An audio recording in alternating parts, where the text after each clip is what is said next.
a palavra de Deus. Nós já lemos na abertura inicial, mas nós temos um outro texto que nós queremos trazer para a nossa meditação nesta noite. É um culto de doutrina, é um culto de ensino na casa de Deus, e nós também queremos aproveitar esta oportunidade para continuarmos sendo um canal de Deus na ministração da palavra do Senhor.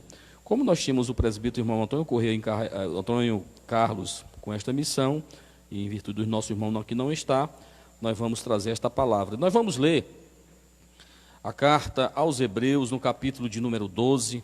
É um texto que é muito precioso para mim, de muito tempo. Eu gosto muito dessa carta, porque realmente ela é uma carta de motivação.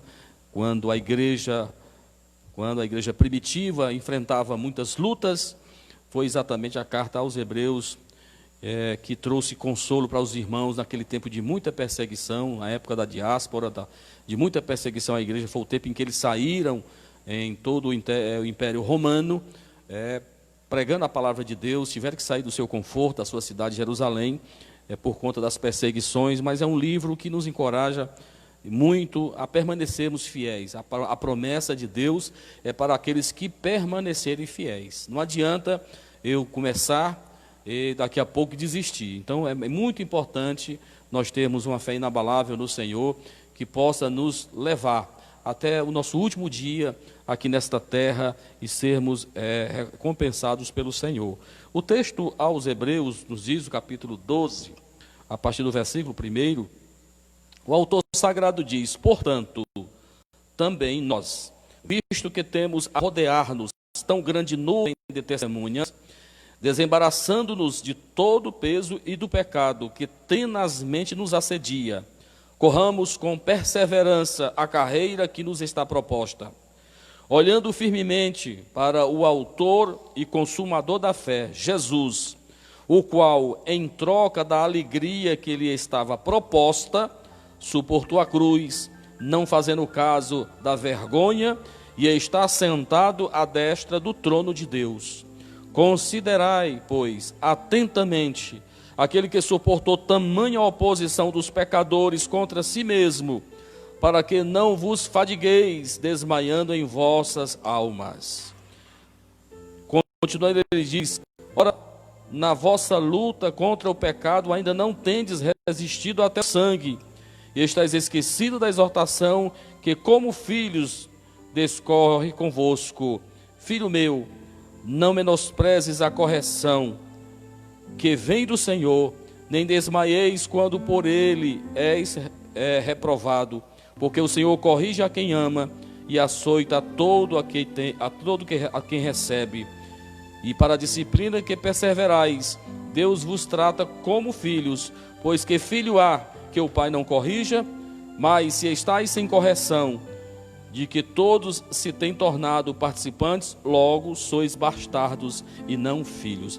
Muito bem, o capítulo 12, meus irmãos, desta carta aos Hebreus, ela é uma carta instrutiva, que nos incentiva, que nos mostra o autor desta carta, que não sabemos quem é o seu autor, mas ele usa de uma metáfora.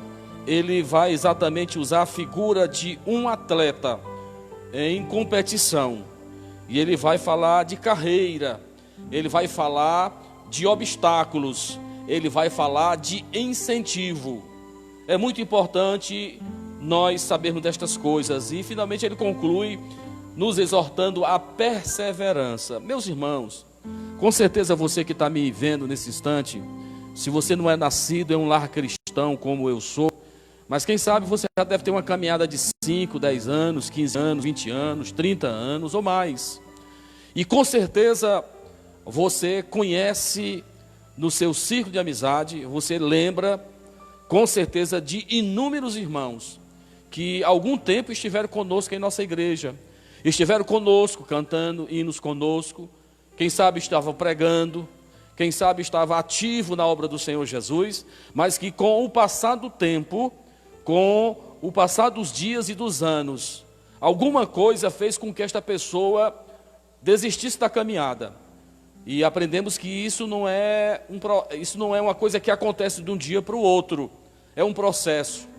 Então, esta carta, ela é uma carta que me motiva a perseverar. O autor do Apocalipse, que é o apóstolo João, ele vai nos dizer, né? Ser fiel até a morte e dar-te-ei a coroa da vida.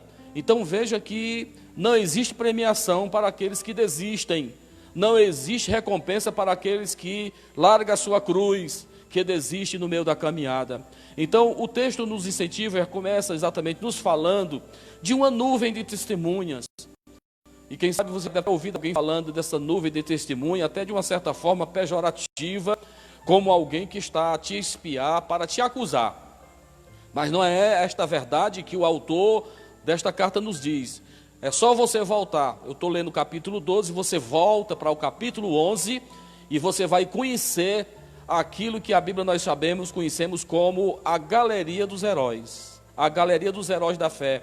E aqui nós temos inúmeros servos de Deus que começam exatamente aí, através do servo de Deus, Abel, né? E aí ele enumera uma relação imensa de homens como Moisés, como Enoque, que andou com Deus, como Abraão, como Sara, como Isaías, como José, enfim, muitos personagens estão relacionados nesta galeria aqui do capítulo 11 do livro de Hebreus. Então, o texto nos mostra, irmãos, que nesta corrida nós temos alguém exatamente que nos motiva, alguém que está para nos motivar, para dizer claramente para nós, em alto e bom som, que você vai conseguir, que você vai chegar lá.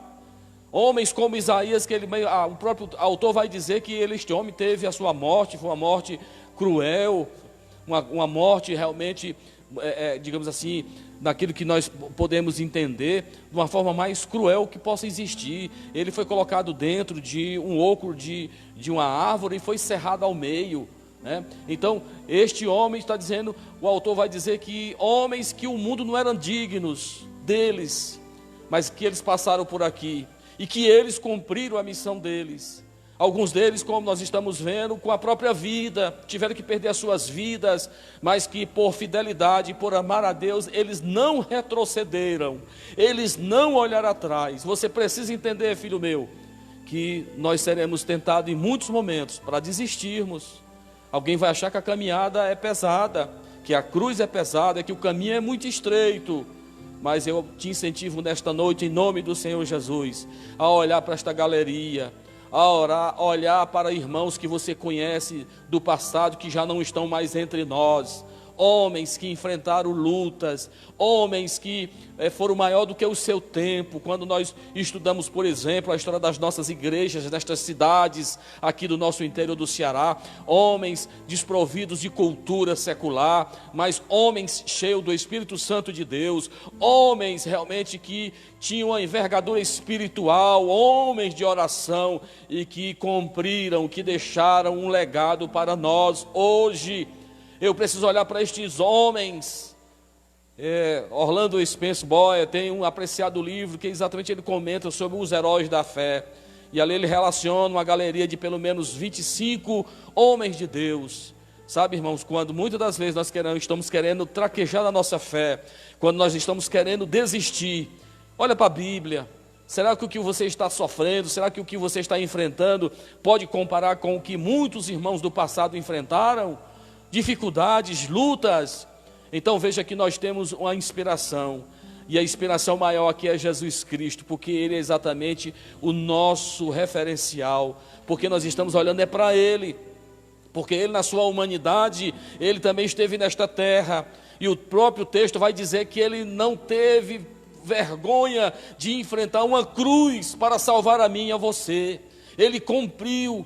Quando em o seu ministério aqui, em alguns momentos ele foi tentado até pelo próprio Satanás, naqueles 40 dias de jejuns, quando ali ele estava exatamente debilitado, fraco, na sua humanidade, e que Satanás vai lhe propor para que ele realmente ele faça milagres, para que ele realmente quebre exatamente aquele jejum, exatamente fazendo algo que iria lhe beneficiar. Ou seja, ele estava como 100% homem, então ele soube exatamente afastar Satanás, quando ele mesmo diz: afastai de mim, Satanás, porque está escrito. É muito importante você conhecer a palavra, é muito importante você conhecer a Bíblia. Quanto muitos inimigos se levantam para tentar exatamente trazer confusão à sua mente e ao seu coração, eu preciso saber daquilo que o próprio apóstolo São Paulo diz: eu sei em quem tenho crido, tem raízes e não vai ceder aos apelos de Satanás. Nós sabemos, irmãos, que o texto vai nos dizer que nós temos a inspiração que é em Jesus e dos nossos irmãos na fé, que completaram esta jornada, que vieram e cumpriram o seu ministério de forma honrosa. Quando a gente olha, por exemplo, a história daqui do Ceará, quando nós olhamos aqui para a nossa cidade, por exemplo, os irmãos aqui tiveram um pastor que foi o seu líder por 24 anos e meio, o pastor Manuel Gomes, um homem de uma vida santa, de uma vida ilibada, que até hoje mesmo aqui nessa cidade eu pude ouvir de pessoas que não são cristãs, que não são crentes, mas dando um testemunho da autenticidade, da fé e do caráter daquele homem. Quantos homens, quantas mulheres de Deus que não estão mais entre nós. Isso é um incentivo para mim a não desistir desta caminhada, sabe, irmãos, a lutar, a batalhar pela fé naquilo que o autor sagrado nos diz em sua epístola. Se não me engano, Judas vai dizer que nós temos que batalhar pela fé, que uma vez por toda foi dada aos santos. É batalha mesmo, meu irmão. E é por isso que eu tenho sempre falado, nós não pregamos um evangelho de facilidade, um evangelho exatamente da barganha, que você só vem para ter as coisas que você deseja, acessa as coisas. Não, irmãos, vida cristã é batalha, vida cristã é uma luta todo dia, é uma batalha todo dia que você tem que enfrentar, e você precisa estar preparado para ela. Então o autor sagrado nos informa que nós estamos nesta metáfora, nesta corrida. E para correr, irmãos, vocês sabem muito bem, aqueles menos entendidos no atletismo, eles sabem que não se pode correr de qualquer jeito. Os grandes atletas de alta performance, eles têm uma disciplina, eles se abstêm de alimentos, eles têm uma rotina diária de exercícios, eles não fazem o que eles gostam, a exemplo daqueles que estão se preparando para um concurso, que tem horas e horas de estudo, sai do círculo de amizade, se abstém de muitas coisas, porque tem um objetivo. Querido, a vida cristã é de igual modo. Para você chegar ao final, para você chegar na linha de chegada, você também precisa de uma dedicação, precisa ter cuidado com os obstáculos que vão aparecer na sua frente. O autor sagrado vai nos dizer na epístola de João que nós temos exatamente que termos cuidado com os nossos inimigos, que são conhecidos, né? Que é a carne, que é a nossa natureza, o mundo, que é um sistema que jaz no maligno, e Satanás. Esses três, eles estão orquestrados, eles estão exatamente diariamente colocando embaraços na nossa caminhada. Eles estão colocando exatamente empecilhos para que você não possa chegar do outro lado, meu irmão. Você precisa entender isso. Eu tenho que ter disciplina, eu tenho que estar preparado para vencer esses obstáculos. Quantos têm caído por estar desatentos a esta exortação, por ter exatamente negligenciado nesta exortação da palavra de Deus. Nós temos que estar olhando para Jesus. Nós não podemos dar vazão à nossa natureza carnal, porque a natureza carnal ela só pende para aquilo que é carnal, que é material, a concupiscência dos olhos, a soberba da vida. Então, são muitas dessas coisas que têm feito com que muitos tenham parado, tenham caído, irmãos. Então, nós precisamos ter uma fé forte, para que nos leve até exatamente o último dia da nossa existência aqui nesta terra. O texto sagrado nos diz que tem aí os embaraços e os pecados. Alguém pode até dizer, embaraço pode ser um pecadinho, né? E pecado é o pecado mesmo. Mas aqui nós colocamos todos no mesmo nível, não existe pecadinho e pecadão. Tudo aquilo que desagrada a santidade de Deus, tudo aquilo que não coaduna com a fé cristã que você professa, você sabe que Deus é justiça, que o Senhor Jesus ele é santo, né? É kadosh, né? Santo, né? É um Deus santo, 3 vezes santo. Então nós sabemos que algumas coisas vai inibir o nosso apetite, vai inibir o nosso ritmo nesta caminhada. Muitos estão parando, muitos estão bem devagar, porque estão exatamente carregando pesos, estão carregando exatamente algo que está dificultando, né, esta caminhada. Você não pode correr com objetos pesados, você não pode correr exatamente nesta corrida carregando pesos desnecessários. Precisamos estar mais do que leves, para que você possa ser exitoso, para que você possa chegar vitorioso no final desta jornada. Veja que o autor sagrado nos diz que nós temos que olhar para Jesus. Oh, queridos, quantos estão olhando para os lados? Quantos estão olhando exatamente para trás? Gente que a fé está exatamente mais firmada em homens, em coisas, do que em Deus. A pessoa tira os olhos do Senhor, aí começa a olhar para alguém que está fazendo coisa errada, começa a observar que o líder tal está fazendo isso, que a fulano de tal está fazendo isso. Então perceba que se você tirar os olhos do Senhor, com certeza a visão é péssima. Se nós tirarmos os olhos de Jesus, a visão é terrível, né? Muitos vão dizer, está tudo errado, está todo mundo destruído, está tudo acabado, não tem mais crente, não tem mais ninguém fiel a Deus. Esta é a mensagem de Satanás, esta é a mensagem do inimigo das nossas almas. Que você não tem, que não existe alguém irrepreensível, que não existe alguém separado, consagrado para Deus, que não existe igreja mais correta, que não existe mais nada, ou seja, todo mundo sendo nivelado por baixo, que está tudo acabado. Esta visão deturpada, o grande profeta Elias, na sua crise existencial, ele vai exatamente fazer esta oração para Deus: Deus, eu estou só, teus profetas foram mortos, né? Teus profetas foram extintos, eu estou só. Mas veja qual foi a resposta de Deus para o seu servo, que estava em um momento de tristeza profunda, que estava sendo perseguido pela rainha Jezabel. Ele vai dizer, Deus vai falar para Elias: Elias, só para o teu governo, eu quero te dizer que eu tenho 7.000 lá na tua terra que ainda não se dobrou a Baal. Eu tenho 7.000 santos, eu tenho 7.000 justos, que continuam lutando, que continuam batalhando nesta caminhada, que não pararam, que não caíram e que também continuam firmes nesta batalha. A minha palavra para você nesta noite, meu querido e meu irmão, é que você venha perseverar, que você não fique olhando para aqueles que estão pecando, para aqueles que estão caindo, para aqueles que estão negociando com as coisas de Deus, para aqueles que estão vivendo uma vida dúbia, uma vida pecaminosa, quer agradar a Deus e vive uma vida profana. Eu quero te dizer que Deus ainda tem muito desses santos espalhados pela face da terra. Eu te incentivo que você continue olhando para Jesus. E a própria palavra de Deus nos dá uma linda lição, que o grande apóstolo Paulo, quando no final do seu ministério, já sabendo o dia da sua execução, já sabendo o dia que ele seria morto de forma cruel também pelo imperador romano, ele ainda vai ter exatamente a coragem, a força espiritual de um gigante espiritual como ele foi, em dizer: combati o bom combate. Combati o bom combate. Se tem o bom é porque tem o mal. Tem gente que está combatendo o mau combate. Tem gente que está brigando por um combate que é inútil. Tem gente que está envolvida em coisas que não vai acrescentar a sua fé, que não vai acrescentar nada para a sua espiritualidade, né? Então isso não é bom combate. Nós somos incentivados a combater o bom combate, sabe, irmãos? Não perdermos tempo com aquilo que é inútil, com aquilo que não vai agregar nenhum valor, que não vai te tornar mais crente, que não vai aguçar a você ser mais fiel ao Senhor.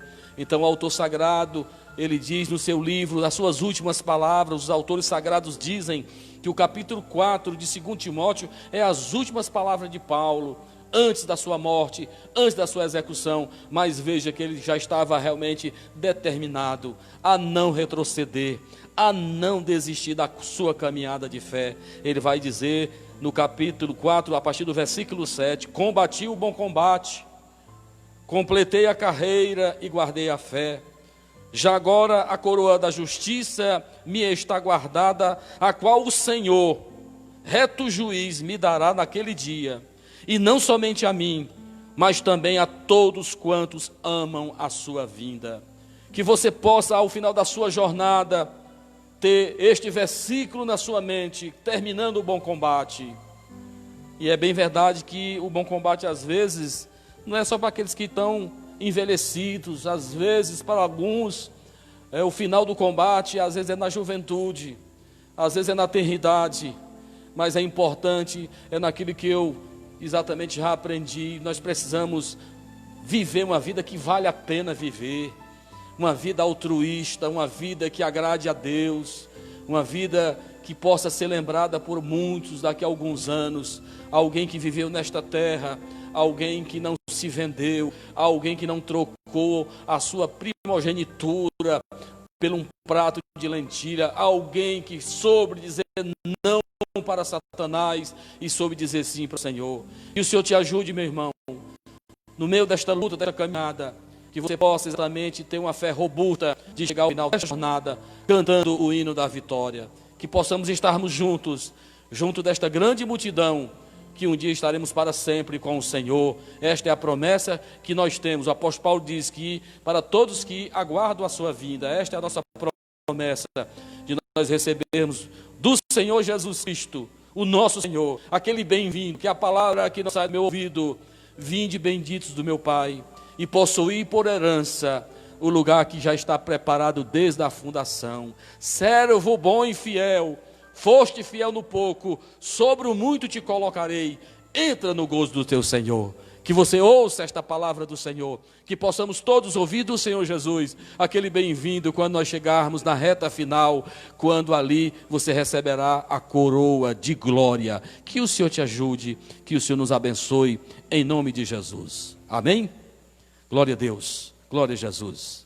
Nós vamos ouvir os nossos irmãos adorando ao Senhor, e na sequência eu vou fazer a leitura dos irmãos que estão participando, ok? Então é a dupla que canta? Muito bem, Jesaías e a nossa irmã Adna, adorando ao Senhor nosso Deus. Estamos na presença e na casa do Senhor, ok? É bênção de Deus, Deus presente, o seu conforto, a sua palavra que